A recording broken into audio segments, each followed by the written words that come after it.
وہی چیز کرتے ہیں جو ہماری آنکھوں کے سامنے چمک رہا ہوتا ہے. لیکن یہ رکوع ہمیں ریمائنڈ کراتا ہے اصل ورتھ اس چیز کی ہے جو ہمیشہ باقی رہے. یہ رکوع انسان کو ایک بنیادی سوال کے سامنے لا کھڑا کرتا ہے. کیا میں ٹیمپریری اٹریکشنز کے لیے جی رہی ہوں یا پرماننٹ سکسیس کے لیے؟ آیت نمبر 10 ہے ان الذین کفروا لن تغنی عنہم اموالہم ولا اولادہم من اللہ شیئا واولئک ہم وقود النار. یقیناً جن لوگوں نے کفر کیا ان کے مال اور ان کی اولادیں اللہ تعالیٰ کی پکڑ سے ہرگز کچھ بھی ان کے کام نہیں آئیں گے، اور وہی لوگ آگ کا ایندھن ہیں. کافروں کے مال اور اولادیں ان کے کام نہیں آئیں گی. وہ چیزیں جن پر دنیا فخر کرتی ہے، جن کے پیچھے انسان دن رات بھاگتا ہے، مال، بینک بیلنس، بڑی گاڑیاں، نام، اثر و رسوخ، اولاد، فالوور، سٹیٹس، یہ سب قیامت کے دن اللہ تعالیٰ کے سامنے کچھ بھی کام نہیں آئیں گے.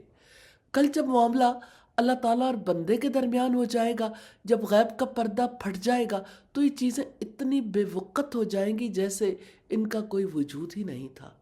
پھر اصل ویلیو کس چیز کی ہے؟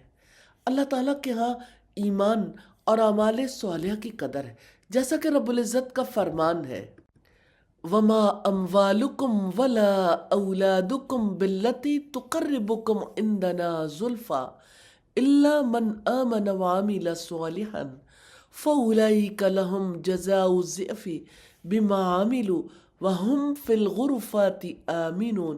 اور تمہارے مال اور تمہاری اولاد ایسے نہیں ہیں جو تمہیں ہمارے قرب میں نزدیک کرنے، مگر جو ایمان لایا اور نیک عمل کیے تو یہی لوگ ہیں جن کے عمل کی بنا پر ان کی 2 گنی جزا ہے، اور وہ بلند و بالا عمارتوں میں پر امن ہوں گے. آیت نمبر 11 ہے کَدَأْبِ آلِ فِرْعَوْنَ وَالَّذِينَ مِن قَبْلِهِمْ كَذَّبُوا بِآيَاتِنَا فَأَخَذَهُمُ اللَّهُ بِذُنُوبِهِمْ وَاللَّهُ شَدِيدُ الْعِقَابِ. جیسے فرعون کی قوم کا اور ان سے پہلوں کا حال ہوا جنہوں نے ہماری آیات کو جھٹلایا، تو اللہ تعالیٰ نے انہیں ان کے گناہوں کے باعث پکڑ لیا، اور اللہ تعالیٰ سخت عذاب والا ہے. اللہ سبحانہ تعالیٰ نے پہلی قوموں کو جھٹلانے کے بدلے میں پکڑ لیا.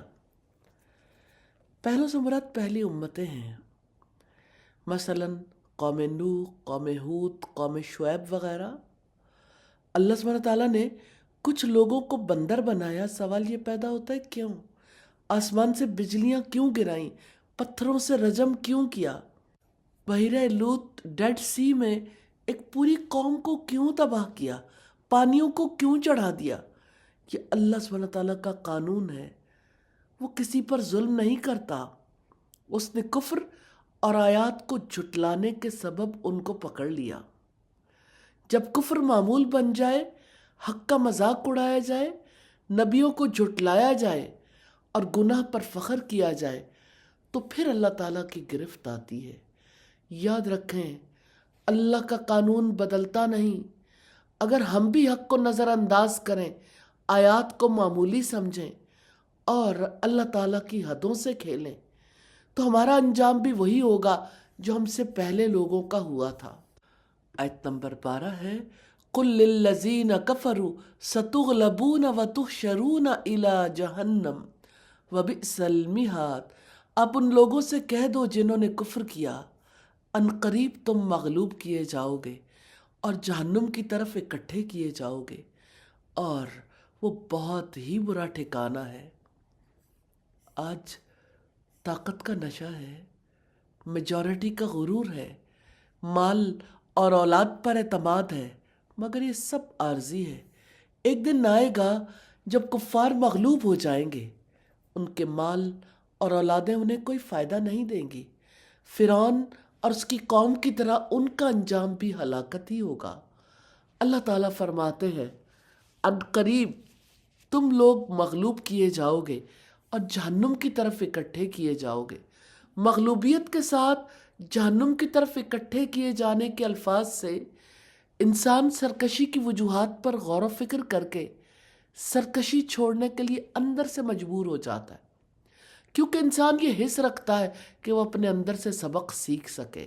آیت نمبر 13 ہے، قَدْ كَانَ لَكُمْ آیَةٌ فِي فِئَتَيْنِ الْتَقَتَا فِئَةٌ تُقَاتِلُ فِي سَبِيلِ اللَّهِ وَأُخْرَى كَافِرَةٌ يَرَوْنَهُمْ مِثْلَيْهِمْ رَأْيَ الْعَيْنِ وَاللَّهُ يُؤَيِّدُ بِنَصْرِهِ مَن يَشَاءُ إِنَّ فِي ذَلِكَ لَعِبْرَةً لِأُولِي الْأَبْصَارِ۔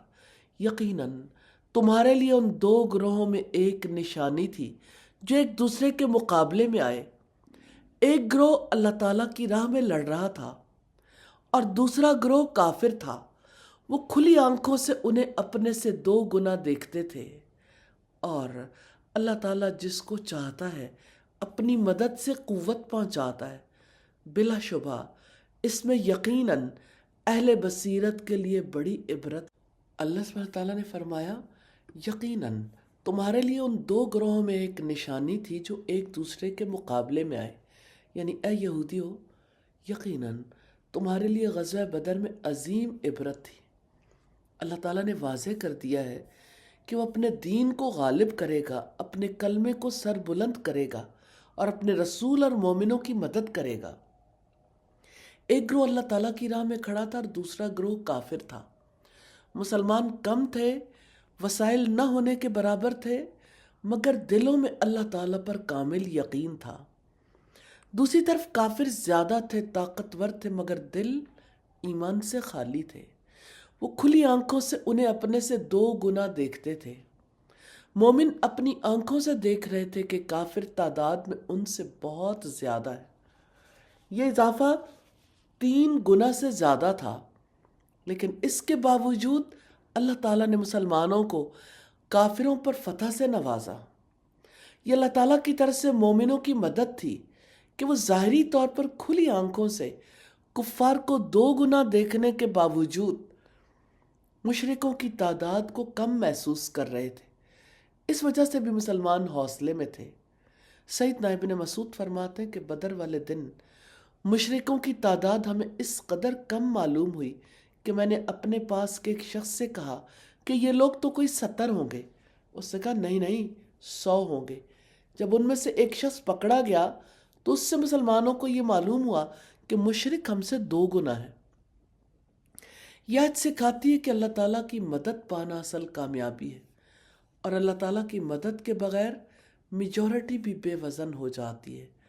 آیت نمبر 14 ہے، زُيِّنَ لِلنَّاسِ حُبُّ الشَّهَوَاتِ مِنَ النِّسَاءِ وَالْبَنِينَ وَالْقَنَاطِيرِ الْمُقَنطَرَةِ مِنَ الذَّهَبِ وَالْفِضَّةِ وَالْخَيْلِ الْمُسَوَّمَةِ وَالْأَنْعَامِ وَالْحَرْثِ ذَلِكَ مَتَاعُ الْحَيَاةِ الدُّنْيَا وَاللَّهُ عِندَهُ حُسْنُ الْمَآبِ۔ لوگوں کے لیے نفسانی خواہشات کی محبت خوش نما بنا دی گئی، جو عورتیں اور بیٹے اور سونا چاندی کے جمع کیے ہوئے خزانے اور نشان زدہ گھوڑے اور مویشی اور کھیتی ہیں، یہ سب دنیا کی زندگی کا سامان ہے، اور اللہ تعالیٰ کے پاس بہت اچھا ٹھکانہ ہے۔ اللہ سبحانہ تعالیٰ نے خواہشات کی محبت کو آزمائش کے لیے مرغوب بنا دیا ہے۔ اللہ سبحانہ تعالیٰ نے ان خواہشات کی محبت سے منع نہیں کیا۔ اسی سے تو دنیا کا کاروبار چلتا ہے۔ اگر سب کی خواہشات ختم ہو جائے، خریداری کیسے ہوگی؟ نظام کیسے چلے گا؟ فیکٹریاں بند ہو جائیں گی، بازار ویران ہو جائیں گے، کیونکہ کسی کے اندر خواہش ہی نہیں رہے گی۔ اللہ سبحانہ تعالیٰ نے ان خواہشات کو دنیا کے تسلسل کے لیے بھی بنایا اور آزمائش کے لیے بھی۔ یہ ایک امتحان ہے کہ انسان حد میں رہتا ہے یا حد سے نکل جاتا ہے۔ اصل سوال یہ نہیں کہ آپ کے پاس کیا ہے، اصل سوال یہ ہے کہ آپ کے دل پر کس کا قبضہ ہے، خواہشات کا یا اللہ تعالیٰ کی رضا کا۔ دنیا ہاتھ میں ہو تو نعمت ہے، دنیا دل میں ہو تو فتنہ بن جاتی ہے، اور اللہ تعالیٰ کے پاس بہت اچھا ٹھکانہ ہے۔ یہاں کی ہر خوبصورتی عارضی ہے، وہاں کی خوبصورتی ہمیشہ کے لیے ہے۔ یاد رکھیں جو دنیا کو آخرت کا ذریعہ بنا لے وہ کامیاب ہے، اور جو دنیا کو آخرت پر ترجیح دے دے وہ ہار جاتا ہے۔ آیت نمبر 15 ہے قُلْ أَوْنَبِّئُكُمْ بِخَيْرٍ مِّن ذَلِكُمْ لِلَّذِينَ اتَّقَوْا عِندَ رَبِّهِمْ جَنَّاتٌ تَجْرِي مِن تَحْتِهَا الْأَنْهَارُ خَالِدِينَ فِيهَا وَأَزْوَاجٌ مُّطَهَّرَةٌ وَرِضْوَانٌ مِّنَ اللَّهِ وَاللَّهُ بَصِيرٌ بِالْعِبَادِ۔ آپ کہہ دیں کیا میں تمہیں ان سب سے بہتر نہ بتاؤں؟ پرہیزگاروں کے لیے ان کے رب کے پاس جنتیں ہیں جن کے نیچے نہریں بہتی ہیں، اس میں وہ ہمیشہ رہنے والے ہیں، اور نہایت پاک صاف بیویاں ہیں، اور اللہ تعالیٰ کی رضامندی ہے، اور اللہ تعالیٰ بندوں کو خوب دیکھنے والا ہے۔ اللہ سبحانہ تعالیٰ نے بیان کیا کہ آخرت کی نعمتیں دنیا کی مرغوبات سے بہتر ہیں۔ وہاں باغات ہیں، خوبصورت محلات ہیں، پھلوں سے لدے ہوئے درخت ہیں، نہریں بہتی ہیں، پاک بیویاں ہیں، ہمیشہ کی زندگی ہے، اور سب سے بڑھ کر اللہ سبحانہ تعالیٰ کی رضا، جس سے بڑھ کر کوئی چیز نہیں۔ یہ دونوں جہانوں کا انتخاب ہے، دونوں کا موازنہ کریں اور فیصلہ کریں کہ آپ کو کون سی نعمتیں چاہیے۔ حقیقت یہ ہے کہ مرغوبات دنیا کے مقابلے میں آخرت بہتر ہے۔ مال اور اولاد اللہ سبحانہ تعالیٰ کے مقابلے میں کچھ کام نہیں آئیں گے۔ دنیا کی محبت اسی طرح انسان کو تباہ کر دے گی جیسے فرعون اور اس کے ساتھی تباہ ہوئے۔ دنیا کی محبت میں لڑنے والے اور اللہ سبحانہ تعالیٰ کی رضا کے لیے لڑنے والے برابر نہیں ہو سکتے۔ اللہ سبحانہ تعالیٰ ہمیں آخرت کی کامیابی کی فکر کرنے کی توفیق نصیب فرمائے، آمین ثم آمین۔ اس آیت میں اللہ تعالیٰ فرماتے ہیں پرہیزگاروں کے لیے ان کے رب کے پاس جنتیں ہیں۔ یہ متقی یعنی پرہیزگار کون ہیں؟ اگلی کچھ آیات میں ان کی صفات بیان کی گئی ہیں۔ آیت نمبر 16 ہے الذین یقولون ربنا اننا آمنا فاغفر لنا ذنوبنا وقنا عذاب النار۔ وہ لوگ جو کہتے ہیں اے ہمارے رب بلا شبہ ہم ایمان لائے، سو ہمارے لیے ہمارے گناہ بخش دے اور ہمیں آگ کے عذاب سے بچا لے۔ متقی لوگ وہ ہیں جو ایمان لا کر مطمئن نہیں ہو جاتے بلکہ ایمان کے بعد بھی اپنے گناہوں کی معافی مانگتے ہیں۔ ایمان لانے کے بعد ہی تو انسان کو یہ احساس ہوتا ہے کہ اللہ سبحانہ تعالیٰ کے ہاں اعمال صالحہ کی جزا اور گناہوں کی سزا ملے گی، اس لیے اسے گناہوں کی بخشش کی فکر لاحق ہو جاتی ہے تاکہ وہ آگ کے عذاب سے بچ سکے۔ آیت نمبر 17 ہے الصابرین والصادقین والقانتین والمنفقین والمستغفرین بالاسحار۔ وہ صبر کرنے والے اور سچ بولنے والے اور فرما برداری کرنے والے اور خرچ کرنے والے اور سحر کے اوقات میں بخشش مانگنے والے ہیں۔ مرغوبات دنیا کے مقابلے میں آخرت کو ترجیح دینے والوں کی خصوصیات ہیں، وہ متقی ہیں، فرما بردار ہیں، راتوں کو استغفار کرنے والے، صبر کرنے والے، راست باز ہیں، اور اللہ سبحانہ تعالیٰ کی راہ میں خرچ کرنے والے اور سحری کے اوقات میں بخشش مانگنے والے۔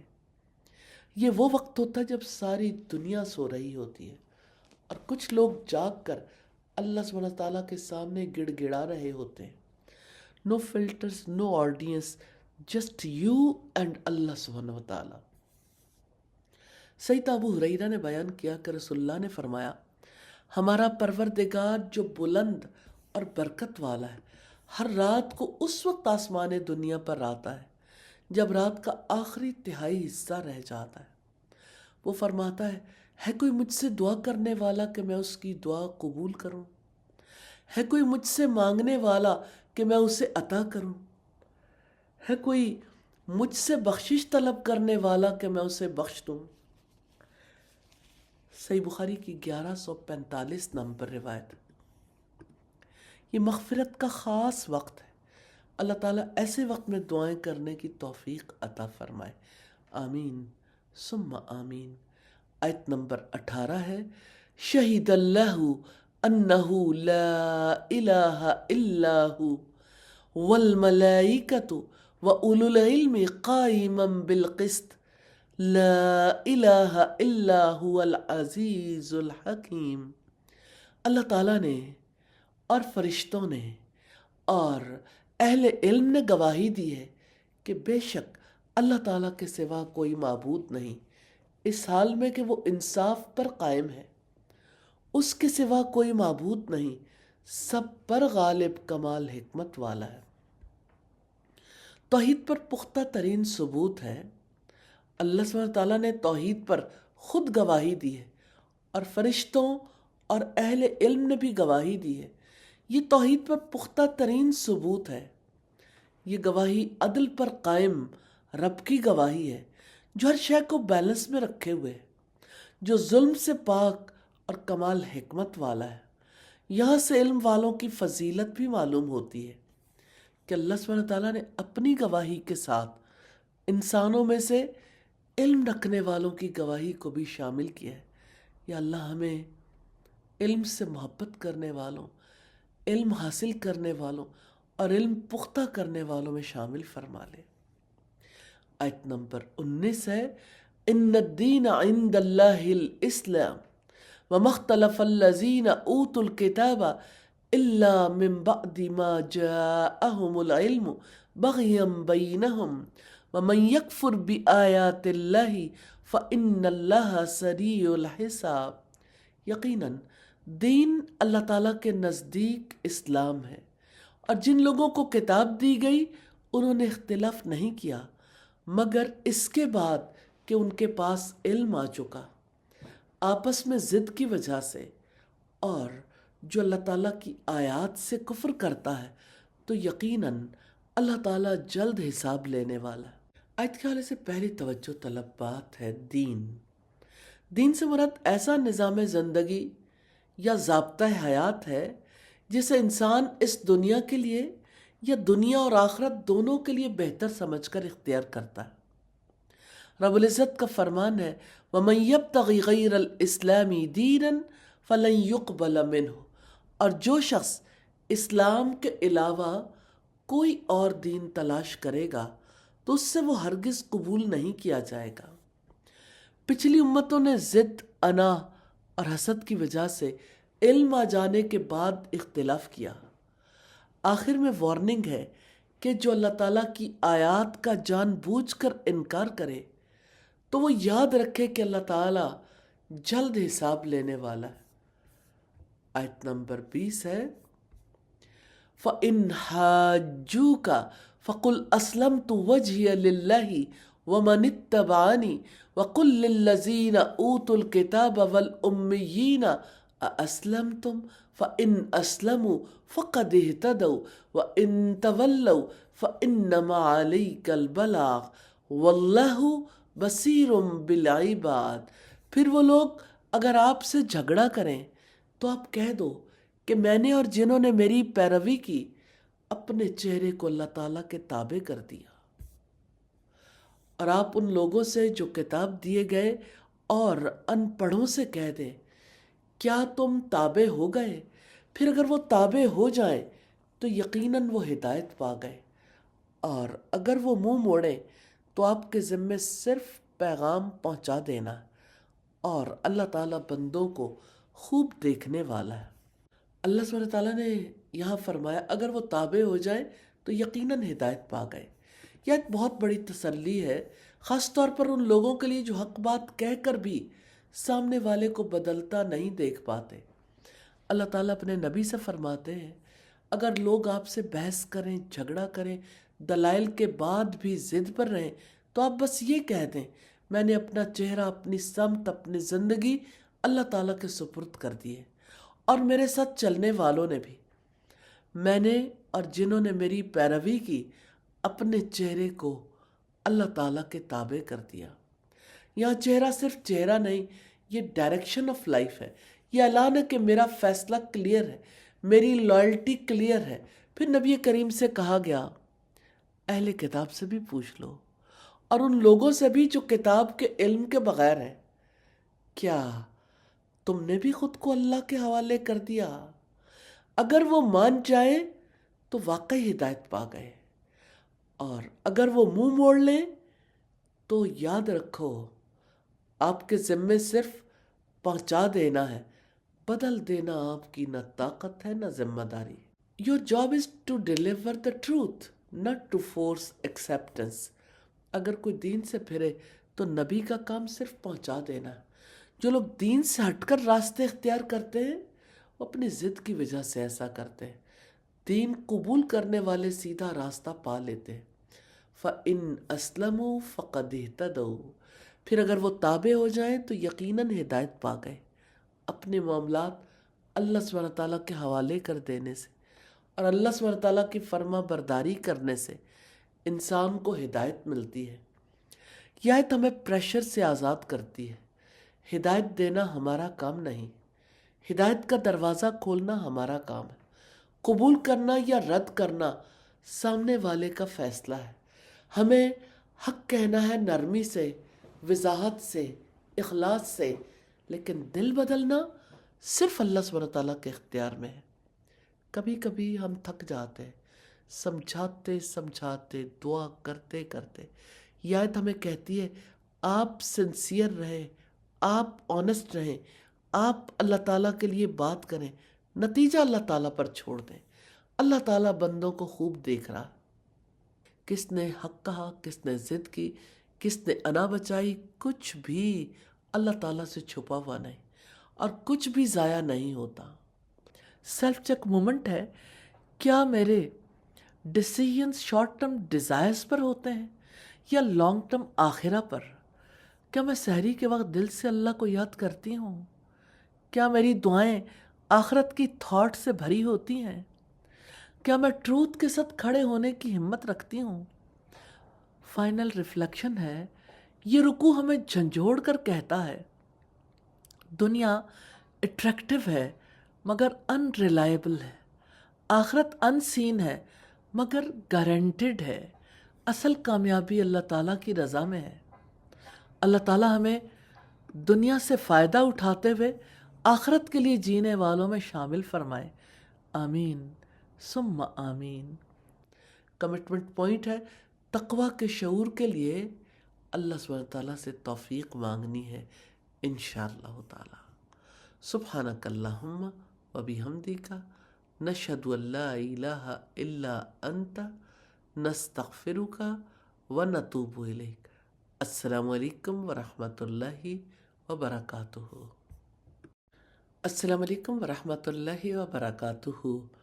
نحمدہ ونصلی علی رسولہ الکریم، اما بعد فاعوذ باللہ من الشیطان الرجیم، بسم اللہ الرحمن الرحیم۔ رب اشرح لی صدری ویسر لی امری واحلل عقدۃ من لسانی یفقہوا قولی۔ تیسرے پارے کا رکوع نمبر 11 ہے۔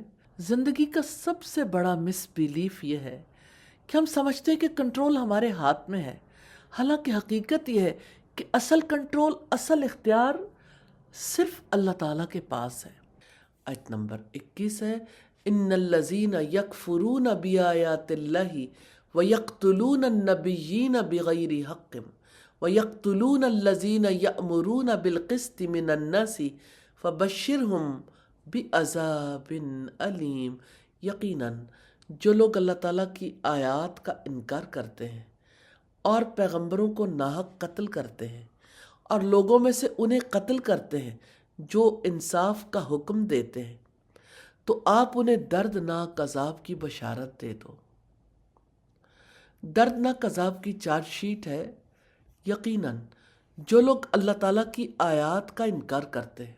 سوال یہ پیدا ہوتا ہے اللہ کی آیات کا انکار کرنے سے کیا مراد ہے؟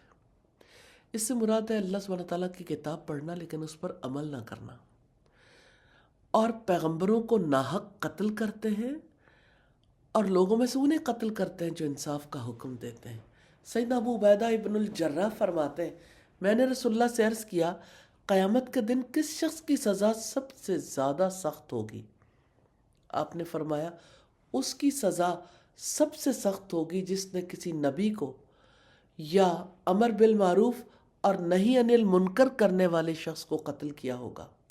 پھر رسول اللہ نے یہ آیت تلاوت فرمائی اور فرمایا عبیدہ بنی اسرائیل نے نئے دن کے اول حصے میں اچانک حملہ کر کے 43 انبیاء کو بیک وقت قتل کر دیا تھا۔ پھر بنی اسرائیل میں سے 112 عابد و زاہد میدان میں آ گئے اور انہوں نے ان قاتلوں کو امر بالمعروف اور نہی عن المنکر کی تبلیغ شروع کر دی۔ شام ہوتے ہوتے یہ تمام لوگ موت کے گھاٹ اتار دیے گئے۔ یہ سب کچھ ایک دن میں ہوا۔ تفسیر فتح القدیر کی روایت ہے، والیوم 1 ہے، پیج 417 ہے۔ جب کوئی معاشرہ سچ بولنے والوں سے تنگ آ جائے، انصاف کی آواز کو برداشت نہ کرے اور حق کہنے والوں کو خاموش کرانے لگے، تو یہ صرف ظلم نہیں، یہ اللہ کی حاکمیت کو چیلنج کرنا ہے۔ اصل مسئلہ یہ ہے کہ لوگ ماننا نہیں چاہتے، کیونکہ ماننے کا مطلب ہے اپنی خواہشات چھوڑنا، اپنے خود ساختہ نظریات توڑنا اور مان لینا کہ حکم اللہ تعالیٰ کا چلے گا، میرا نہیں۔ آیت نمبر 22 ہے اولئک الذین حبطت اعمالهم فی الدنیا والآخرہ وما لهم من ناصرین۔ یہی وہ لوگ ہیں جن کے اعمال دنیا اور آخرت میں ضائع ہو گئے اور ان کے لیے کوئی مددگار نہیں۔ کافروں کے نیک اعمال دنیا اور آخرت میں ضائع ہو جائیں گے۔ جو لوگ اللہ کی آیات کا انکار کریں، حق کو جان کر رد کر دیں اور اپنے نفس یا نظریات کو اللہ تعالیٰ پر ترجیح دیں، ان کے کام چاہے بظاہر کتنے ہی بڑے کیوں نہ ہوں، اللہ سبحانہ تعالیٰ کے ہاں وزن نہیں رکھتے۔ اعمال کے ضائع ہو جانے سے مراد دنیا میں ان کا قبول نہ ہونا اور آخرت میں ان پر جزا کا نہ ملنا ہے۔ آیت نمبر 23 ہے أَلَمْ تَرَ إِلَى الَّذِينَ أُوتُوا نَصِيبًا مِّنَ الْكِتَابِ يُدْعَوْنَ إِلَى كِتَابِ اللَّهِ لِيَحْكُمَ بَيْنَهُمْ ثُمَّ يَتَوَلَّى فَرِيقٌ مِّنْهُمْ وَهُمْ مُعْرِضُونَ۔ کیا آپ نے ان لوگوں کو نہیں دیکھا جنہیں کتاب کا ایک حصہ دیا گیا تھا؟ انہیں اللہ تعالیٰ کی کتاب کی طرف بلایا جاتا ہے تاکہ وہ ان کے درمیان فیصلہ کرے، پھر ان میں سے ایک گروہ منہ موڑ لیتا ہے، اس حال میں کہ وہ منہ موڑنے والے ہوتے ہیں۔ یہودی تورات اور انجیل کے حکم پر عمل کرنے کی دعوت سے پہلو بچا کر نکل جاتے ہیں۔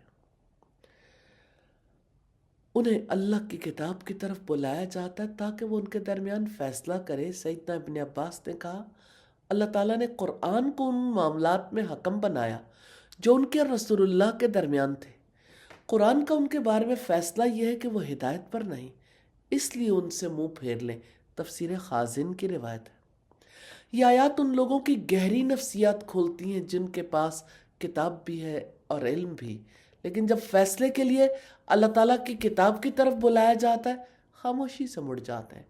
ان کا مسئلہ لا علمی نہیں، ان کا مسئلہ یہ ہے کہ فیصلہ اپنی مرضی کے خلاف ہونے کا انہیں خوف ہوتا ہے۔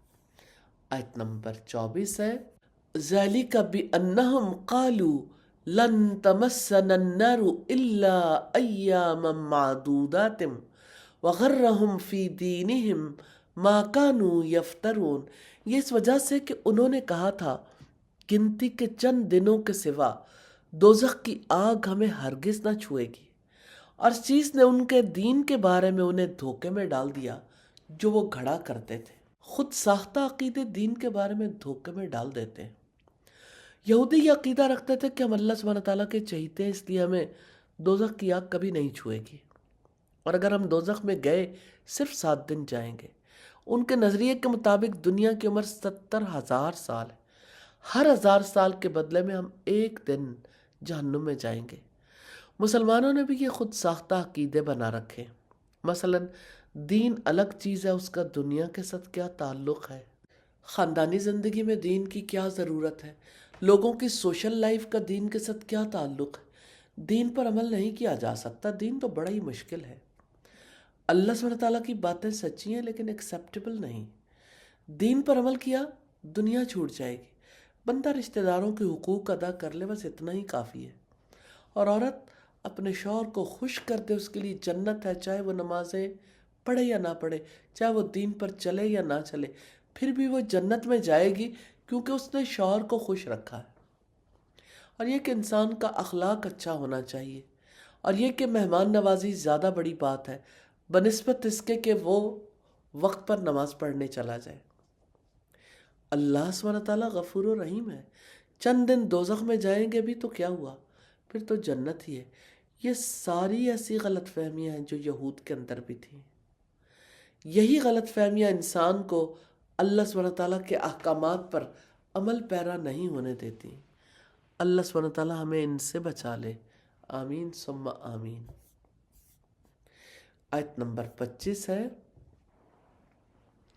فَكَيْفَ إِذَا جَمَعْنَاهُمْ لِيَوْمٍ لَا رَيْبَ فِيهِ وَوُفِّيَتْ كُلُّ نَفْسٍ مَا كَسَبَتْ وَهُمْ لَا يُظْلَمُونَ۔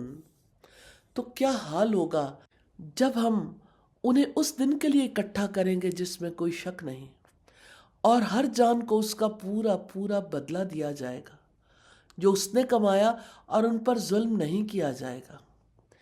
قیامت کے دن ہر جان کو اس کا پورا پورا بدلہ دیا جائے گا، اس دن کے لیے جس میں کوئی شک نہیں۔ اس سے مراد قیامت کا دن ہے۔ سوچئے جب سب پردے ہٹ جائیں گے، جب کوئی ایکسکیوز کام نہیں آئے گا، جب کوئی سر نیم، سٹیٹس، فالوور کاؤنٹ، ٹائٹل کسی کے کام نہیں آئیں گے، اس دن ہر جان کو وہی ملے گا جو اس نے خود کمایا، نہ ایک نیکی کم، نہ ایک گناہ زیادہ۔ اور سب سے کمفرٹنگ بات یہ ہے کہ اللہ کسی پر ظلم نہیں کرے گا۔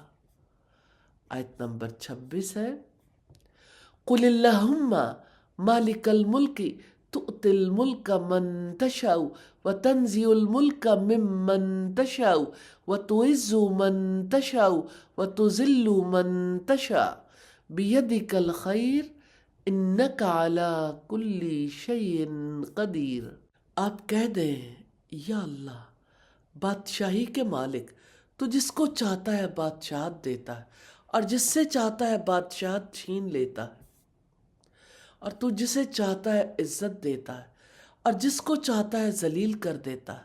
تیرے ہاتھ میں ہی سب بھلائی ہے، تو ہر چیز پر یقیناً پوری طرح قدرت رکھنے والا ہے۔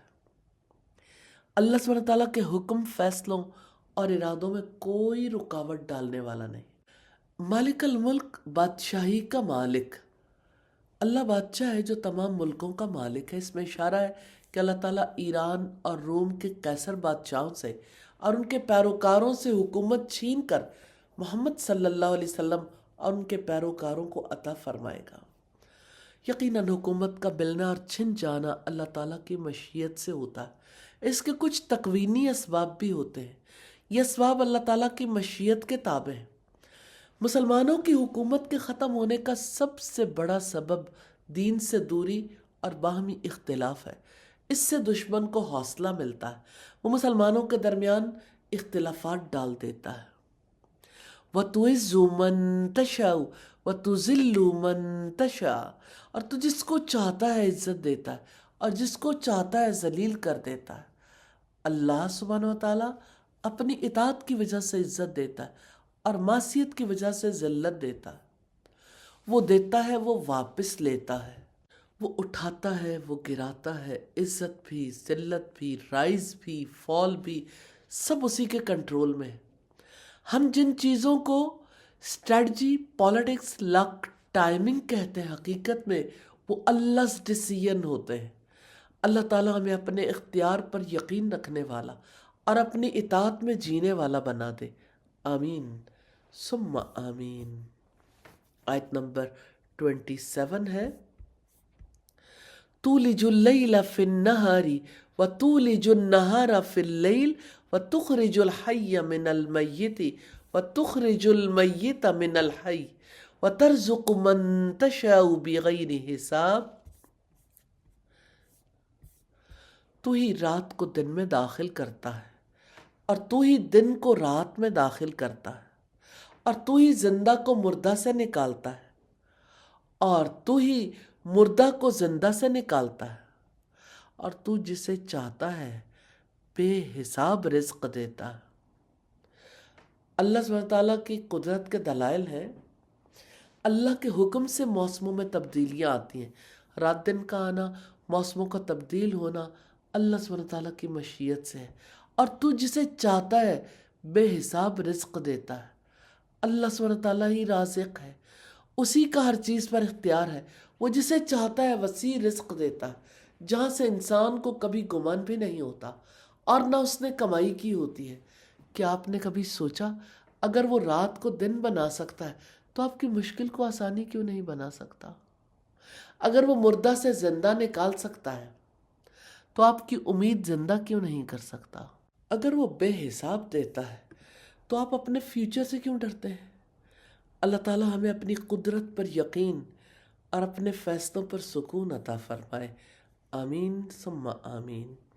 آیت نمبر 28 ہے، لا يتخذ المؤمنون الكافرین اولیاء من دون المؤمنین ومن يفعل ذلك فلیس من اللہ فی شیء الا ان تتقوا منهم تقى وَيُحَذِّرُكُمُ اللَّهُ نَفْسَهُ وَإِلَى اللَّهِ الْمَصِيرُ۔ ایمان والے مومنوں کو چھوڑ کر کافروں کو دوست نہ بنائیں، اور جو ایسا کرے گا تو اللہ تعالیٰ کی طرف سے کسی چیز میں نہیں مگر یہ کہ تم ان سے بچو، کسی طرح سے بچنا، اور اللہ تعالیٰ تمہیں اپنی ذات سے ڈراتا ہے، اور اللہ تعالیٰ ہی کی طرف لوٹ کر جانا۔ اللہ سبحانہ تعالیٰ نے مومنوں کو کافروں سے دوستی کرنے سے روکا ہے، نہ ان سے محبت کریں، نہ ان کی مدد کریں، نہ مسلمانوں کے معاملات میں ان سے مشورہ لیں۔ غیر مسلموں سے دوستی کرنے والا اللہ تعالیٰ سے کٹ جاتا ہے، اور جو ایسا کرے گا تو اللہ سبحانہ تعالیٰ کی طرف سے کسی چیز میں نہیں۔ غیر مسلموں سے دوستی کرنے والا اللہ تعالیٰ کے نزدیک کچھ نہیں، وہ اللہ سبحانہ تعالیٰ سے کٹ گیا، اس کا اللہ تعالیٰ کے دین میں کوئی حصہ نہیں مگر یہ کہ تم ان سے بچو، کسی طرح سے بچنا۔ اگر جان کا خطرہ ہو یا ظلم سے بچنا ہو یا سروائیول سچویشن ہو تو ظاہری طور پر نرمی، خاموشی یا اچھا طرز عمل اختیار کیا جا سکتا ہے، لیکن دلی طور پر ان سے وفاداری جائز نہیں۔ سیدنا ابن عباس فرماتے ہیں کہ صرف زبان سے اظہار کرے لیکن عمل میں ان کا ساتھ ایسے میں بھی ہرگز نہ دے۔ امام بخاری رحمہ اللہ نے ابو الدرداء کا قول نقل کیا ہے کہ ہم لوگ بعض قوموں کے سامنے مصنوعی مسکراہٹ کا اظہار کرتے تھے، حالانکہ ہمارے دل ان پر لعنت بھیجتے تھے۔ یہ بخاری کی کتاب الادب کی روایت ہے۔ آیت نمبر 29 ہے، قُلْ إِن تُخْفُوا مَا فِي صُدُورِكُمْ أَوْ تُبْدُوهُ يَعْلَمْهُ اللَّهُ وَيَعْلَمُ مَا فِي السَّمَاوَاتِ وَمَا فِي الْأَرْضِ وَاللَّهُ عَلَى كُلِّ شَيْءٍ قَدِيرٌ۔ آپ کہہ دو جو تمہارے سینوں میں ہے تم اسے چھپاؤ یا اسے ظاہر کرو، اللہ تعالیٰ اس کو جانتا ہے، اور جو آسمانوں میں ہے اور جو زمین میں ہے اللہ تعالیٰ اس کو بھی جانتا ہے، اور اللہ تعالیٰ ہر چیز پر پوری طرح قدرت رکھنے والا۔ ہر وقت اللہ تعالیٰ کے علم کو ذہن میں رکھنا چاہیے۔ جو کچھ تمہارے سینوں میں ہے چاہے تم اسے چھپا لو یا زبان پر لے آؤ، اللہ تعالیٰ آلریڈی جانتا ہے۔ ہم اکثر یہ سمجھتے ہیں کہ ہمیں کوئی دیکھ نہیں رہا، لیکن اللہ تعالیٰ یاد دلاتا ہے کہ آسمانوں کی ہر چیز، زمین کی ہر چیز، دل کا ہر خیال اس کے علم میں ہے۔ اللہ سبحانہ تعالیٰ نے اس آیت میں اشارہ کیا ہے کہ دلوں کو پاک کرنا چاہیے اور اللہ سبحانہ تعالیٰ کے علم کو ہر وقت اپنے ذہن میں زندہ رکھنا چاہیے، کیونکہ اسی سے اللہ کا قرب ملتا ہے۔ قرآن مجید کی کسی آیت یا رسول اللہ کی کسی حدیث پر غور و فکر یا ایسے علم کو سمجھنے کی کوشش جس میں فائدہ ہو، اللہ سبحانہ تعالیٰ کی مخلوق یا اس کی نعمت کے بارے میں سوچنا یا اس کے بندوں کی بھلائی کے بارے میں سوچنا، یہ اس کو نصیب ہوتا ہے جس سے اللہ سبحانہ تعالیٰ ہدایت دینا چاہے۔ اللہ تعالیٰ سے دعا ہے ہمارے گناہوں سے ہمیں پاک کر دے اور ہم سب کو ہدایت نصیب فرما دے، آمین ثم آمین۔ اور اللہ تعالیٰ ہر چیز پر پوری طرح قدرت رکھنے والا ہے۔ یہ لائن امید دیتی ہے کہ اگر دل خراب ہو چکا ہے تو اللہ تعالیٰ اسے بدلنے پر قادر ہے، اگر نیت بکھر گئی ہے تو اللہ تعالیٰ اسے جوڑنے پر قادر ہے۔ دلوں کا ریپیئر اللہ تعالیٰ کے لیے امپاسبل نہیں۔ لوگ آپ کو صرف آپ کا ظاہر دیکھ کر جج کرتے ہیں، اللہ تعالیٰ آپ کو آپ کے دل کے ساتھ ڈیل کرتا ہے۔ اسی لیے اللہ تعالیٰ سے تعلق ایکٹنگ نہیں، ٹروتھ مانگتا ہے۔ اللہ تعالیٰ ہمیں اپنے دلوں کی اصلاح کی توفیق دے اور ہمیں اس کے علم کے احساس کے ساتھ جینے والا بنا دے، آمین ثم آمین۔ آیت نمبر 30 ہے، یوم تجد کل نفس ما عملت من خیر محضرا وما عملت من سوء تود لو ان بینها وبینہ امدا بعیدا ویحذرکم اللہ نفسہ واللہ رؤوف بالعباد۔ جس دن ہر نفس اس کو موجود پائے گا جو اس نے نیکی کی اور جو اس نے برائی کی، اس دن آدمی تمنا کرے گا کاش اس کے اور اس کی برائیوں کے درمیان میں بہت دور کا فاصلہ ہوتا۔ اور اللہ تعالیٰ تمہیں اپنی ذات سے ڈرا رہا ہے، اور اللہ تعالیٰ بندوں پر بے حد نرمی کرنے والا ہے۔ حشر کے دن اعمال کے سرمایے کے سامنے انسان کی تمنا کیا ہوگی؟ ایک دن ایسا آئے گا جب امتحان کا پردہ ہٹ جائے گا اور انسان اپنے اعمال کے سامنے کھڑا ہوگا۔ نیکیاں محفوظ ہوں گی، ان میں ذرہ برابر کمی نہیں آئے گی، برائیاں بھی محفوظ ہوں گی اور وہی اس کے حساب کا ذریعہ بنیں گی۔ وہ دن کیسا ہوگا جب زندگی کی فائل کلوز ہو جائے گی اور رزلٹ سامنے رکھ دیا جائے گا، نہ ڈیلیٹ کا آپشن، نہ ایڈٹ کی اجازت۔ اس دن انسان کی ایک ہی خواہش ہوگی، کاش میری برائی اور میرے درمیان بہت لمبا فاصلہ ہوتا، کاش یہ مجھ سے اتنی دور ہوتی نظر ہی نہ آتی۔ لیکن اس دن برائیاں سامنے ہوں گی کیونکہ دنیا میں انہیں سامنے رکھا گیا تھا۔ یہ آیت ہمیں خوف کے ساتھ امید بھی دیتی ہے۔ اللہ تعالیٰ خبردار کر رہا ہے کہ ابھی وقت ہے، ابھی لوٹنے کا راستہ کھلا ہے، اور آخر میں فرمایا واللہ رؤوف بالعباد، اور اللہ تعالیٰ بندوں پر بے حد نرمی کرنے والا ہے۔ یعنی آج اگر انسان سنبھل جائے تو اللہ تعالیٰ معاف کر دے گا۔ یہ آیت ہمیں سکھاتی ہے کہ زندگی رینڈم نہیں ہے، ہر تھاٹ، ہر چوائس، ہر ایکشن محفوظ ہو رہا ہے۔ آج جو اگنور کر رہے ہیں کل وہ سامنے ہوگا، اس لیے اپنی نیکی کو لائٹ مت سمجھیں اور برائی کو کیجول مت لیں۔ Nothing disappears. It just waits for the day it appears. So choose what you want to see again. اللہ ہمیں وہ اعمال کرنے کی توفیق دے جنہیں دیکھ کر ہمیں شرمندگی نہیں، خوشی محسوس ہو، آمین ثم آمین۔ سیلف چیک مومنٹ ہے، کیا مجھے یقین ہے کہ اصل اتھارٹی اللہ تعالیٰ کے پاس ہے؟ کیا میں آخرت کے حساب کو واقعی سیریس لیتی ہوں؟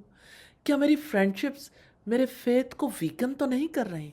کور میسج آف رکوع ہے۔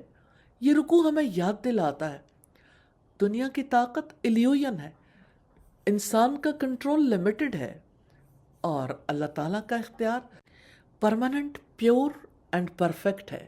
اس لیے اصل خوف اللہ تعالیٰ کا ہونا چاہیے، اور یہی خوف انسان کی ریئل پروٹیکشن ہے۔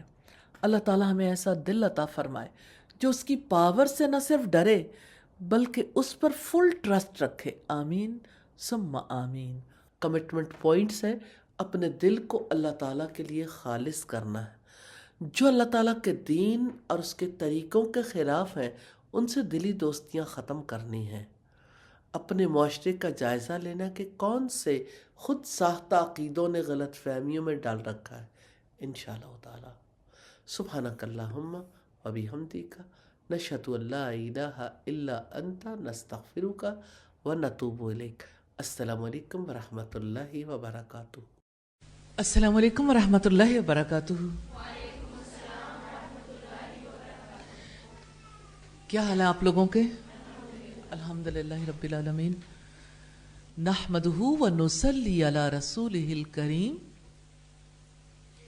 اما بعد فاعوذ باللہ من الشیطان الرجیم بسم اللہ الرحمن الرحیم رب اشرح لی صدری ویسر لی امری واحلل عقدۃ من لسانی یفقہوا قولی۔ رب العزت کا ارشاد ہے وَإِذَا سَمِعُوا مَا أُنزِلَ إِلَى الرَّسُولِ، اور جب وہ سنتے ہیں جو رسول کی طرف نازل کیا گیا، جانتے ہیں اس میں کیا بات ہے؟ وہ علم جو آسمان سے اترا، جو رسول پر نازل ہوا، جو سب انسانوں کے لیے ہے، اس علم میں ایسا کیا ہے جس کی وجہ سے لوگ سنتے ہیں؟ سننے کے اثرات مرتب ہوتے ہیں۔ وَإِذَا سَمِعُوا، اور جب وہ سنتے ہیں تو یاد رکھیے گا آپ جتنا جی چاہے پڑھ لیں، جب تک سنیں گے نہیں اثرات مرتب نہیں ہوں گے۔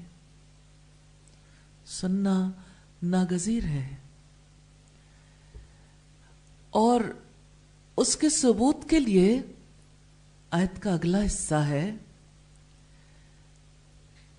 سننے والے نے سنا، اس کی ذات پر اس کا کیا اثر ہوا آپ بھی دیکھ سکتے ہیں، اور رب العزت نے دکھایا ہے ترى اعینہم تفیض من الدمع، تو آپ دیکھتے ہیں کہ ان کی آنکھیں آنسوؤں سے بہہ رہی ہوتی ہیں۔ کانوں نے سنا، سنتے ہی آنکھوں نے آنسو بہا دیے۔ ایسا کیسے ممکن ہو گیا؟ آنکھیں کیسے آنسو بہاتی ہیں؟ کیا آنکھ کا آنسو بہانا ناگزیر ہے؟ آنکھ جب آنسو بہاتی ہے تو انسان پر کیا اثرات مرتب ہوتے ہیں؟ کیوں آنکھیں آنسو بہاتی ہیں؟ اسباب دنیا میں بہت سے ہیں۔ کوئی اپنی ذات کے ہونے نہ ہونے کے دکھ میں ہے، کسی نے مجھے فلاں کیوں کہہ دیا، میری انسلٹ ہو گئی، مجھے دکھ ہوا، مجھے خوشی ہوئی، مجھے کسی کی بات بری لگی۔ اثر تو ہوتا ہے نا سننے کا، جس ماحول میں انسان ہوتا ہے اثر تو ہوتا ہے نا۔ اور کبھی کوئی چیز اتنی کڑوی لگتی ہے، کبھی دل پر اتنا گہرا اثر بھی ہوتا ہے کہ آنکھیں آنسو بہاتی ہیں۔ ایک وہ آنسو ہیں جو اپنی ذات کے لیے ہیں، اور ایک وہ آنسو ہیں جو رب کی ذات کے لیے ہیں۔ کتنا فرق ہے آنسوؤں میں۔ کبھی آسمان پر بادلوں کی آنکھ میں شعلے کو دیکھا ہے، پھر جب وہ بادل اکٹھا کر لیتے ہیں اللہ کے حکم سے برسنے لگ جاتے ہیں،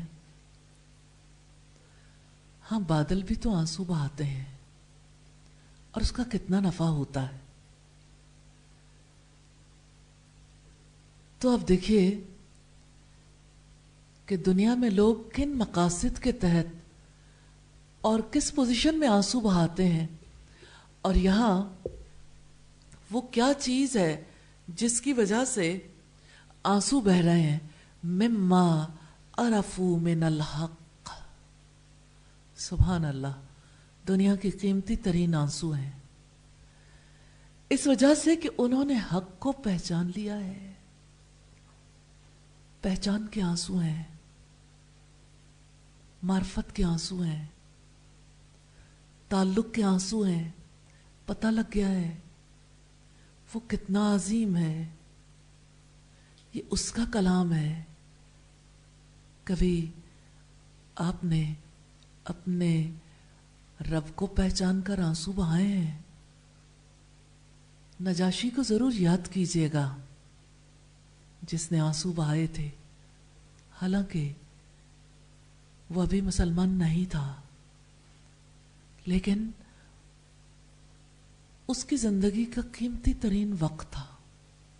آپ کی زندگی میں بھی قیمتی لمحے آئے ہوں گے، ہو سکتا ہے کہ وہ قیمتی ہوں اور ہو سکتا ہے کہ وہ قیمتی نہ ہوں. قیمتی لمحے وہ ہوتے ہیں جو انسان کی قیمت کو مقرر کرتے ہیں. سوچنے کا انداز کتنا مختلف ہے نا. کوئی اپنے اس لمحے کو قیمتی سمجھتا ہے جس میں اسے اس کی مطلوبہ چیز مل جائے. مثال کے طور پر کوئی ڈگری، محبت، کھوئی ہوئی کوئی چیز.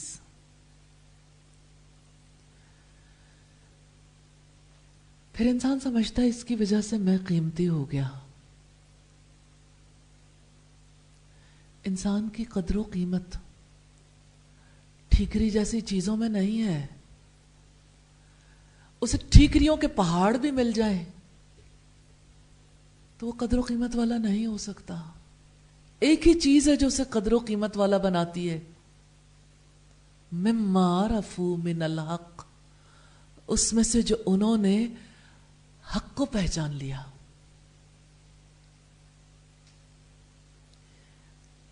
آپ کی زندگی میں کوئی قیمتی لمحہ آیا جب آپ نے اپنے رب کو پہچانا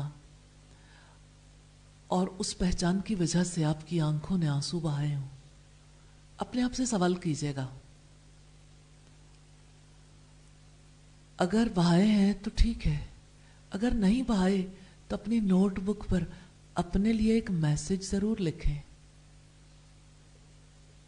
کہ میری پوری حیات میں ایک لمحہ بھی ایسا نہیں آیا جس نے مجھے قدر و قیمت والا بنا دیا ہو. تو ہم تو تب قیمتی بنیں گے جب اس سب سے قیمتی ذات کے ساتھ تعلق جوڑیں گے، جب اس کو پہچانیں گے. تو اس کی پہچان اس کو جاننے سے آتی ہے نا، غور و فکر سے پہچان ملتی ہے. اور اب دیکھیں نجاشی نے کس چیز پر غور و فکر کیا؟ جو اس نے سنا. اور سنا کس چیز کو تھا؟ سورہ مریم کو، اللہ کے کلام کو. تو اللہ کا کلام اللہ تعالیٰ کی پہچان دے سکتا ہے، لیکن اسے جسے اپنے رب کی تلاش ہو. نکلے تو اسی کی تلاش میں ہے. پھر وہ رب کیوں نہیں ملتا جبکہ اس کی نشانیاں پوری کائنات میں پھیلی ہوئی ہیں اور اس کی آیات آپ کے ہاتھوں میں، آپ کے دل میں اور آپ کے کانوں میں رس کھولتی ہیں؟ ایسا نہیں ہوتا. پھر وہ رب اپنے کلام میں بھی نہیں ملتا، جب تلاوت سنے تب بھی نہیں، جب اس پر غور و فکر کریں تب بھی نہیں. تو دعا کر لیں اس رب سے. دعا کریں گے نا تو وہ رب اپنی پہچان دے دے گا انشاءاللہ. لیکن ارادہ تو آپ نے کرنا ہے نا. آپ اپنے رب کو تلاش کرنا چاہتے ہیں تو ایک ایسے فرد کی تلاش کو دیکھیے گا جس نے سنا جو رسول پر اتارا گیا. تو لوگوں نے دیکھا، آپ بھی دیکھ لو. کیا آپ دیکھ سکتے ہیں؟ تو رب العزت نے کہا ترا، تم دیکھو گے. اعینہم تفیض من الدمع، آپ دیکھتے ہیں ان کی آنکھیں آنسوؤں سے بہہ رہی ہوتی. مما عرفوا من الحق، اس میں سے اس وجہ سے کہ انہوں نے حق کو پہچان لیا ہے. آپ سماعت سے پہچان تک کا سفر دیکھیے، لمحوں میں طے ہو گیا، اور پہچان سے آنسوؤں تک کے سفر کو دیکھیے، یہ کیسا خوبصورت دائرہ ہے جو بالآخر دل سے نکل کر زبان تک جا پہنچتا ہے. یقولون ربنا آمنا فاکتبنا مع الشاہدین، وہ کہتے ہیں، قول ہے، وہ کہتے ہیں اے ہمارے رب ہم ایمان لے آئے، چنانچہ ہمارا نام گواہی دینے والوں کے ساتھ لکھ لے.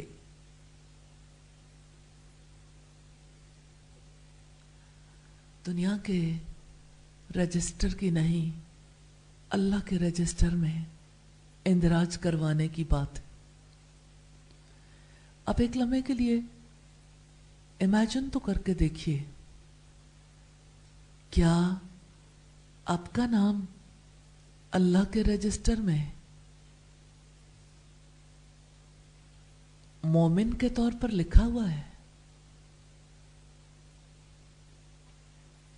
ایمان دل کے اندر یہ حسرت پیدا کرتا ہے، اور وہ حسرت دعا کی صورت میں لبوں سے پھسلتی ہے. ایک قول ہے، یقولون،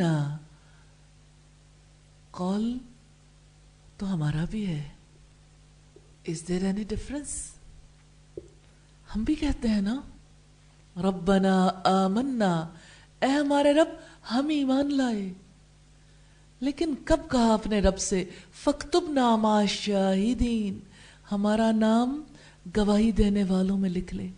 ایمان کا لازمی نتیجہ گواہی ہے. یہ گواہی کون، کس کو، کب، کہاں دیتا ہے؟ اپنے زندگی میں دیکھیے، جب رب آپ کا نام اپنے رجسٹر میں لکھ لے گا نا، پھر آپ دعوت دیں گے، پھر آپ گواہی دیں گے، اپنے رب کی گواہی. فاکتبنا مع الشاہدین، ہمارا نام گواہی دینے والوں میں لکھ لے. کیا آپ مجھے بتائیں گے کہ اس پورے پروسیس میں، یہ ایمان کا ایک پروسیس ہے نا، بات شروع کہاں سے ہوتی ہے؟ جی خدیجہ، سماعت سے، کلام سننے سے. آپ کب کب کلام سنتے ہیں؟ آپ تو پڑھتے ہیں، ایسا ہے نا، سنتے کب ہیں؟ آپ کو کلام سننے کا شوق ہے؟ کبھی رات کی تنہائیوں میں آپ کلام اللہ کو سنتے ہیں؟ کبھی تلاوت کو، اور کبھی کسی دائی کی دعوت کو.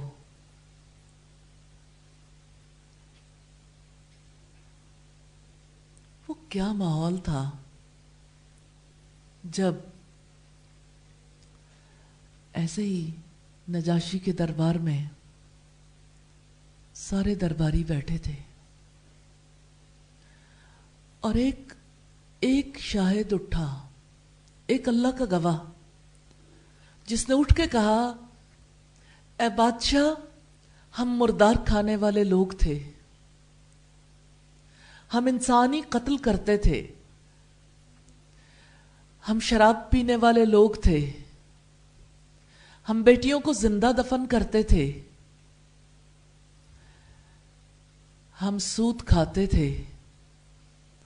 پھر ہم میں ایک شخص اٹھا جس نے ہمیں یہ بتایا کہ تمہارا رب ایک ہے، اس کی عبادت کرو. تو یہ سارے لوگ ہمارے دشمن ہو گئے، اس نے تو ہمیں یہ حکم دیا کہ رشتہ داروں کے ساتھ حسن سلوک کرو، صلہ رحمی کرو، اور یہ ہمارے دشمن ہو گئے.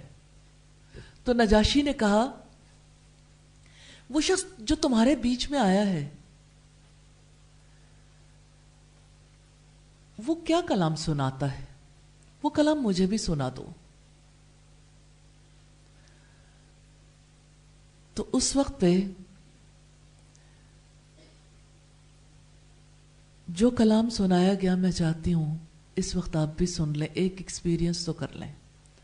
سورہ مریم اس وقت ہم سنیں گے اور مشاری راشد کی آواز میں انشاءاللہ تعالی. کچھ لوگ میری ہیلپ کر دیں گے جی؟ تو جب کلام اللہ کو نجاشی نے سنا تو اس نے پہچان لیا. اس پروسیس پہ ہمیشہ غور کیجیے گا. کیا آپ اسے ڈرا کر سکتے ہیں پروسیس کو؟ جی الحمدللہ رب العالمین. کتنا پیارا ہے نا کلام اللہ کو سننا، پھر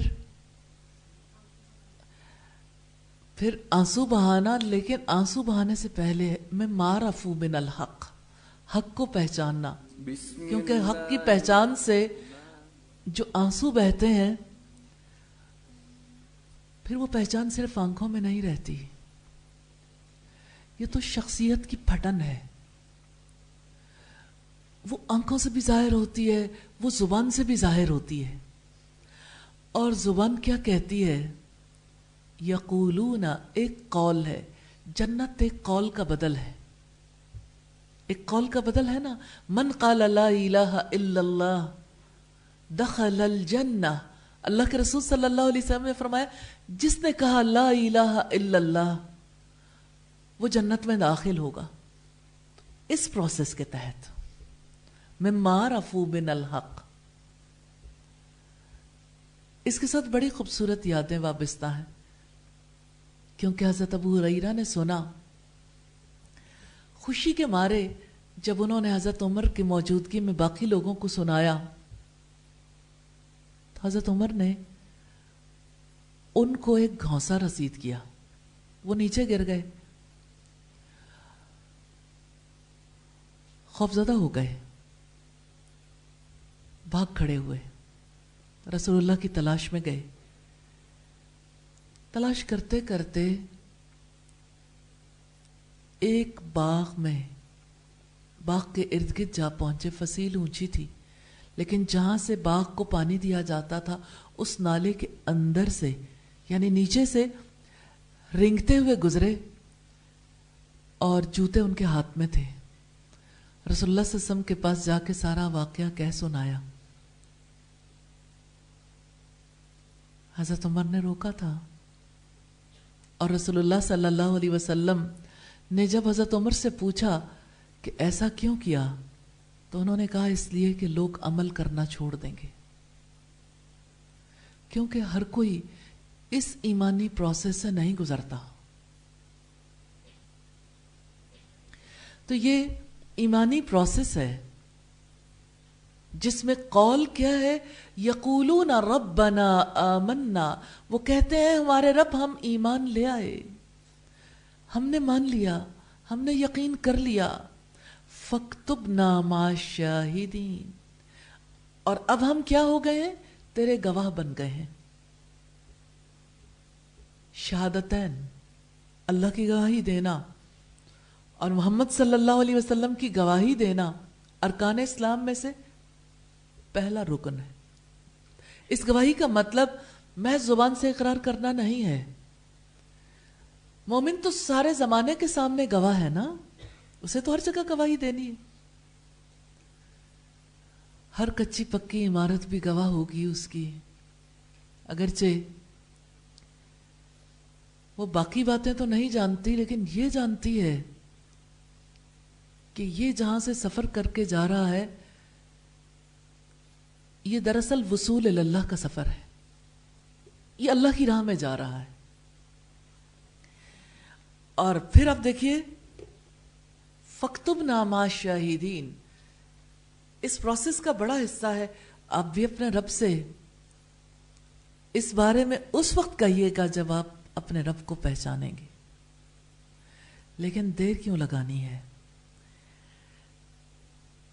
اور کتنی خوبصورت بات ہے، وَمَا لَنَا لَا نُؤْمِنُ بِاللَّهِ وَمَا جَاءَنَا مِنَ الْحَقِّ. اور ہمیں کیا ہے کہ اللہ تعالیٰ پر اور اس حق پر ایمان نہ لائیں جو ہمارے پاس آیا ہے. وَنَطْمَعُ أَن يُدْخِلَنَا رَبُّنَا مَعَ الْقَوْمِ الصَّالِحِينَ. سبحان اللہ. اگر آپ اس پہ غور کریں گے، جتنی بار غور کریں گے، آپ پر نئے نئے دروازے کھلتے چلے جائیں گے. جبکہ ہم یہ حرص رکھتے ہیں کہ ہمارا رب ہمیں نیک لوگوں میں شامل کر لے. زندگی کے آخری مقام پر بھی جب اللہ رب العزت کی جانب سے یہ کہا جائے گا، یا ایھا النفس المطمئنہ، اے اطمینان والی جان، ارجعی الی ربک راضیۃ مرضیہ، لوٹ چلو اپنے رب کی طرف، وہ تجھ سے راضی، تو اس سے راضی. فادخلی فی عبادی وادخلی جنتی، میرے بندوں کے ساتھ شامل ہو جاؤ، میرے بندوں میں داخل ہو جاؤ اور میری جنت میں داخل ہو جاؤ. فادخلی فی عبادی، یہ بندوں کے ساتھ بیٹھنا نہیں ہے. فادخلی فی عبادی، بندوں میں کیسے داخل ہوں گے؟ وادخلی جنتی، اور جنت میں داخل ہو جاؤ. تو اصل بات کیا ہے؟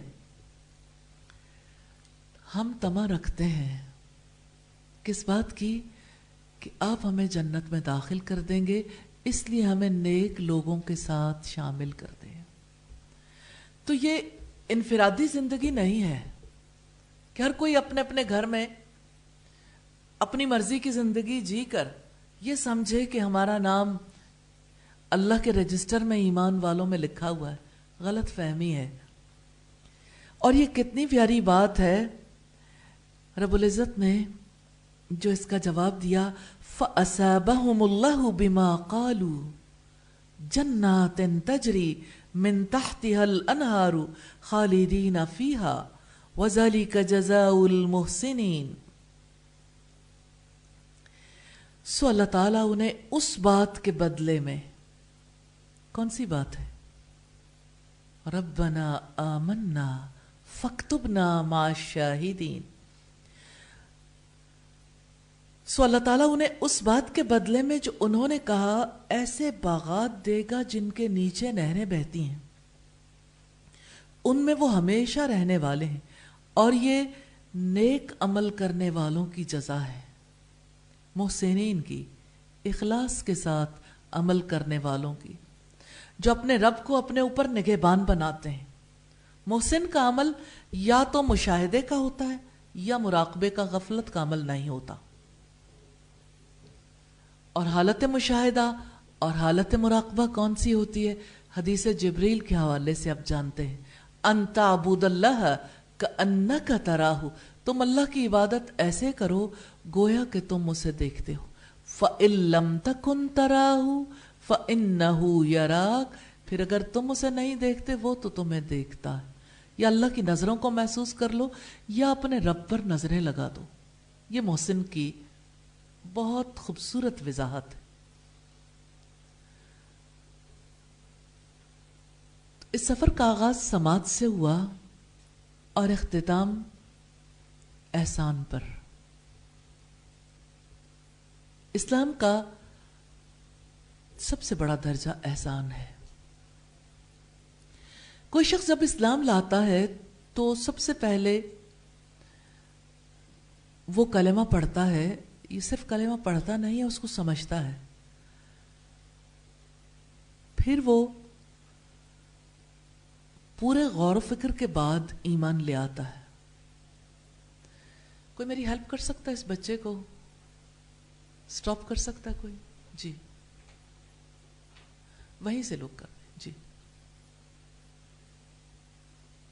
تو احسان کا سفر ہے، اسلام کا سفر. اسلام لانے کے بعد دوسرا درجہ ایمان کا ہے، جس کا پروسیس ہم نے دیکھا. کلام سننا، حق کو پہچاننا اور پہچان کر آنسو بہانا، پھر زبان سے اقرار کرنا اور اللہ کا گواہ بننا اور اللہ کے پاس اس کا اندراج کروانا، اور اس بات کی طمع رکھنا کہ اللہ تعالیٰ صالحین میں شامل فرما دے،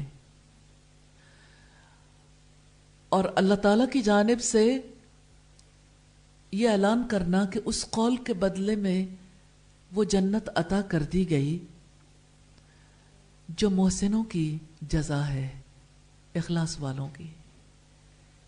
تو دوسرے لفظوں میں یہ ایمانی پروسیجر تو ہے، لیکن جو کوئی اس پروسیجر سے ہر وقت گزرتا رہتا ہے وہ مخلص محسن ہو جاتا ہے. الحمدللہ. اور آپ جانتے ہیں محسن کے کسی عمل کو اللہ تعالیٰ ضائع نہیں کرتے.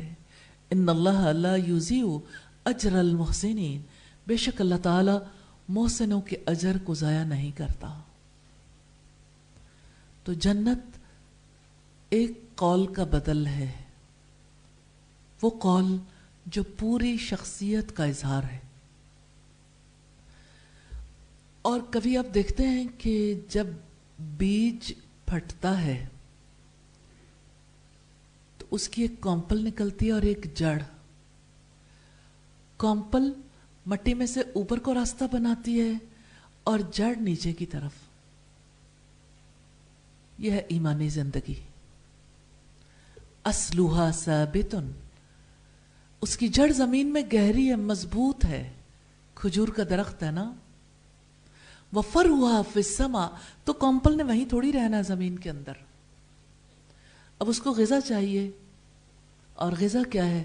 سماعت، کلام اللہ کو سننا، کلام اللہ کے ساتھ ایک تعلق پیدا کرنا، کیونکہ اسی میں ایمان کی غذا ہے. اسی کی وجہ سے ساری زندگی درست ہونی، اور صرف درست نہیں ہونی، مضبوط ہونی.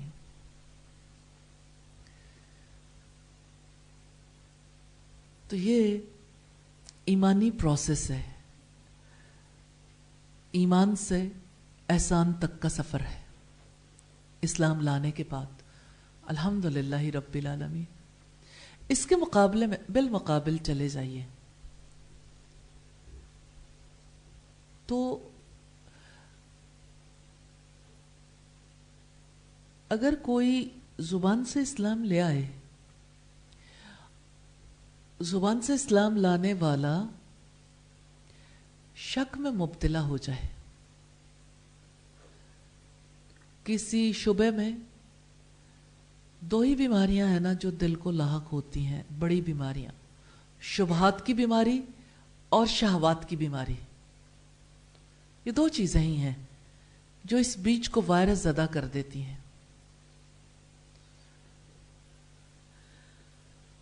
اور وہ اسلام امجد کہتا ہے نا، پیڑ کو دیمک لگ جائے یا آدم زاد کو غم، دونوں ہی کو امجد ہم نے بچتے دیکھا کم. تو اگر کسی بیج کو وائرس لگ جائے نا تو یہ نفاق ہے. تو نفاق سے کبھی اچھے اخلاق پیدا نہیں ہوتے. اسی وجہ سے رسول اللہ صلی اللہ علیہ وسلم نے مثال دی ہے، آیت المنافق ثلاث، منافق کی 3 نشانیاں ہیں. جب وہ بات کرے تو جھوٹ بولے، جب وعدہ کرے تو وعدہ خلافی کرے، جب اس کے پاس امانت رکھوائی جائے خیانت کرے. اگر آپ اپنی زندگی کو ٹٹولنا چاہتے ہیں، میں کہاں ہوں، تو اپنے آپ کو سچائی، امانت، ایفائے عہد میں پرکھ کر دیکھیں. کیونکہ یہ 3 باتیں اگر پیدا نہیں ہوں گی، اور چوتھی اس کے ساتھ، جیسے رسول اللہ صلی اللہ علیہ وسلم کی ایک اور حدیث سے پتہ چلتا ہے کہ جب وہ جھگڑا کرے تو بد کلامی پر، گالی گلوچ پر اتر آئے. اور منافق کا جھگڑا لمحے لمحے ہوتا ہے. کیونکہ بات تو اتنی ہے، کسی کے لیے اللہ کی ذات بڑی ہے، کسی کے لیے اپنی ذات بڑی ہے. کوئی اللہ کی بڑائی میں جیتا ہے، کوئی اپنی ذات کی بڑائی میں جیتا ہے. جو اپنی ذات کی بڑائی میں جیتا ہے وہ ہر وقت جھگڑے کرتا. کہ ایسا نہیں ہوتا؟ مجھے یہ کیوں کہا، میرے بارے میں یہ کیوں سوچا، میرے بارے میں کسی نے کوئی فیصلہ کیوں کیا. ہر بات پر وہ ہٹ فیل کرتا منافق. تو ایمان کوئی ابتدائی طور پر قبول بھی کر لے اور وہ خالص نہ ہو، یعنی اپنے آپ کو دو چیزوں سے پاک نہیں کرتا، شبہات اور شہوات. یہ پروسیس ہے نا، شبہات اور شہوات دونوں سے پاک نہیں کرتا تو وہ اخلاص کا سفر نہیں کر سکتا، وہ احسان تک نہیں پہنچتا. جبکہ اللہ کو جنت کے لیے جو لوگ مطلوب ہیں وہ محسنین ہیں. محسنین. الحمدللہ رب العالمین.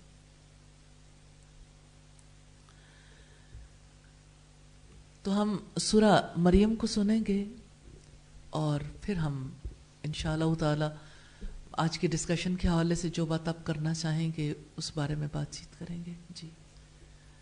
اعوذ باللہ من الشیطان الرجیم. بسم اللہ الرحمن الرحیم.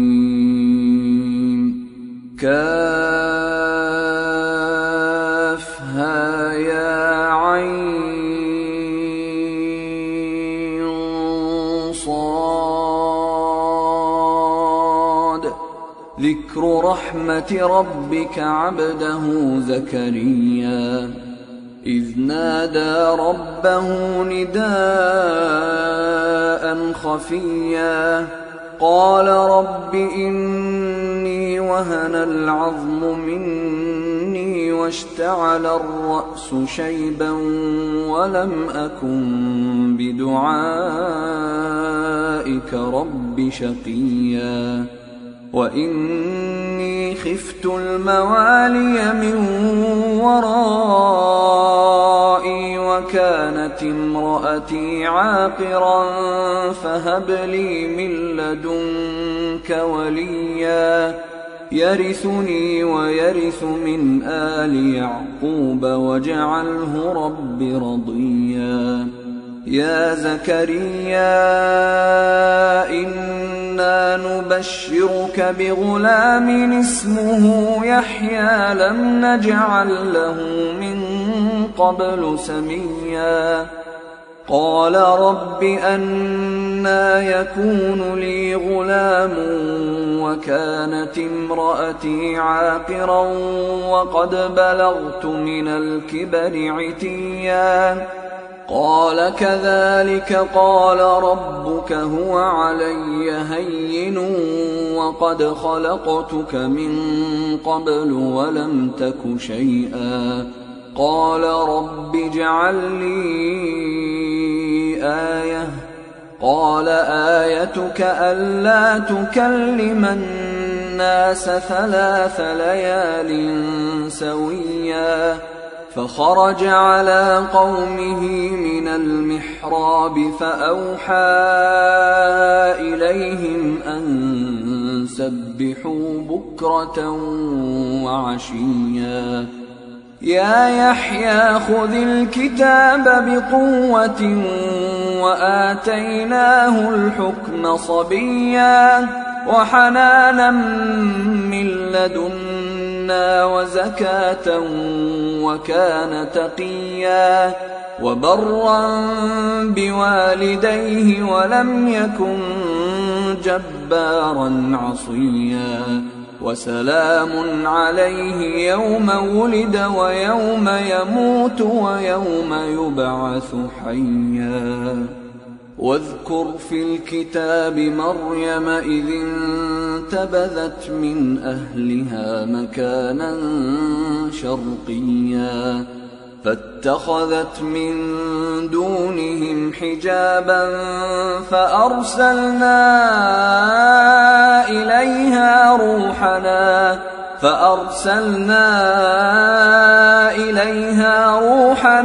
فتمثل لها بشرا سويا قالت إني أعوذ بالرحمن منك إن كنت تقيا قال إنما أنا رسول ربك لأهب لك غلاما زكيا قالت أنى يكون لي غلام ولم يمسسني بشر ولم أك بغيا قال كذلك قال ربك هو علي هين ولنجعله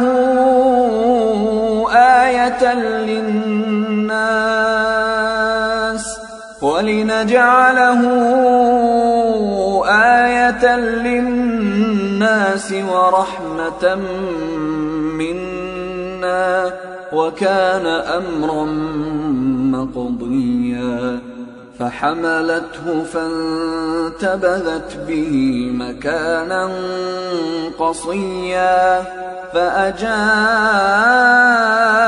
المخاض إلى جذع النخلة قالت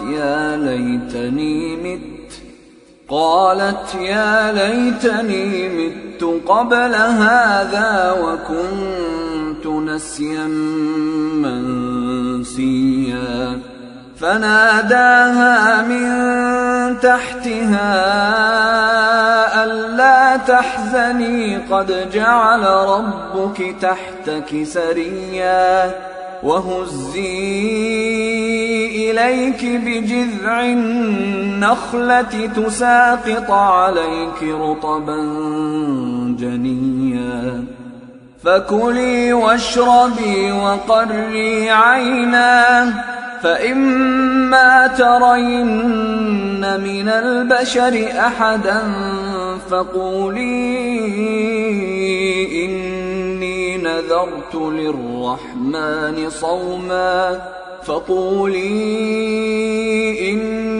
نذرت للرحمن صوما فلن أكلم اليوم إنسيا فأتت به قومها تحمله قالوا يا مريم لقد جئت شيئا فريا يا أخت هارون ما كان أبوك امرأ سوء وما كانت أمك بغيا فأشارت إليه قالوا كيف نكلم من كان في المهد صبيا قال إني عبد الله آتاني الكتاب وجعلني نبيا وجعلني مباركا أينما كنت وأوصاني بالصلاة والزكاة ما دمت حيا وبرا بوالدتي ولم يجعلني جبارا شقيا والسلام علي يوم ولدت ويوم أموت ويوم أبعث حيا ذلك عيسى ابن مريم قول الحق الذي فيه يمترون ما كان لله أن يتخذ من ولد سبحانه إذا قضى أمرا فإنما يقول له كن فيكون وإن الله ربي وربكم فاعبدوه هذا صراط مستقيم.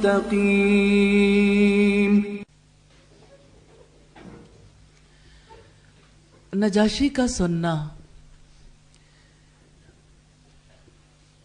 اور ہمارا سننا ایک برابر نہیں. اپنی زبان اور پھر وہ بڑی حقیقت جس کے بارے میں اس دور کے لوگ شک میں مبتلا تھے، حضرت عیسیٰ ابن مریم کی پیدائش،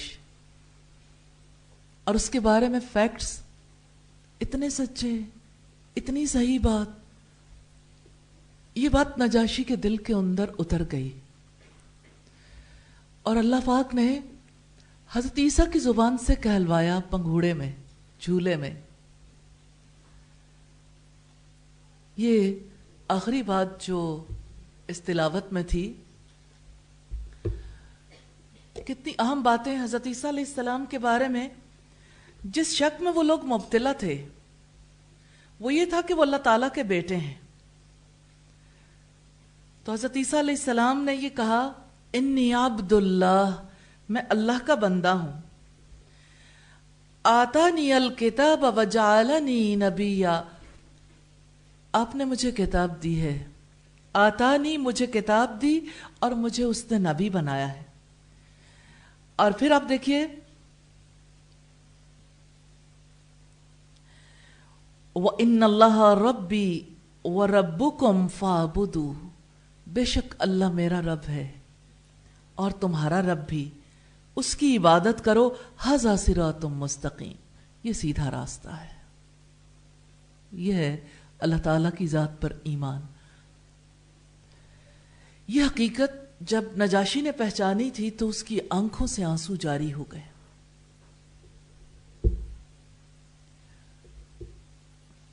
اللہ تعالیٰ سے دعا ہے ہمیں بھی اپنی پہچان نصیب کریں، ایسی پہچان جو ہمیں محسنین میں داخل کروا دے۔ اور یا اللہ تو ہمیں اپنے کام کا بنا لینا، اور یا اللہ ہمیں حق کا گواہ بنا لینا، اور یا اللہ جہاں کہیں ہم ہوں، الہی تیری ذات کے نور کے سفیر بنے، تیری ذات کی گواہی دینے والے بنے۔ اور یا اللہ ہمیں صالحین کا ساتھ نصیب کرنا، اور یا اللہ ہم سب کو جنت الفردوس میں داخل فرمانا۔ کوئی سوال کرنا چاہے تو آپ سوال کر لیں۔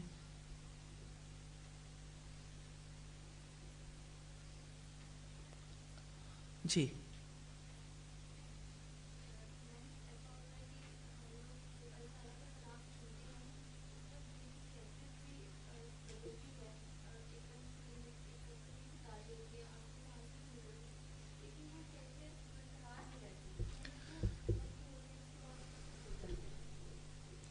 یا حنظلہ ساعتم وساعہ،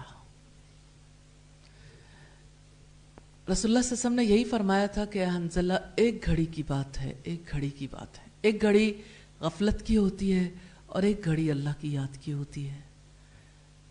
تو اگر مستقل یہ صورتحال جاری رہے تو نبی صلی اللہ علیہ وسلم نے کیا فرمایا تھا؟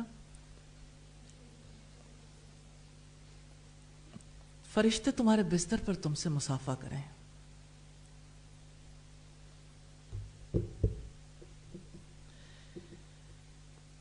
کوئی اور بات جو پوچھنا چاہے؟ ایمان کی حقیقت سمجھ آئی؟ ایمان کا پروسیجر سمجھ آیا؟ الحمدللہ رب العالمین۔ انشاءاللہ کل ہم جب بات کریں گے نا تو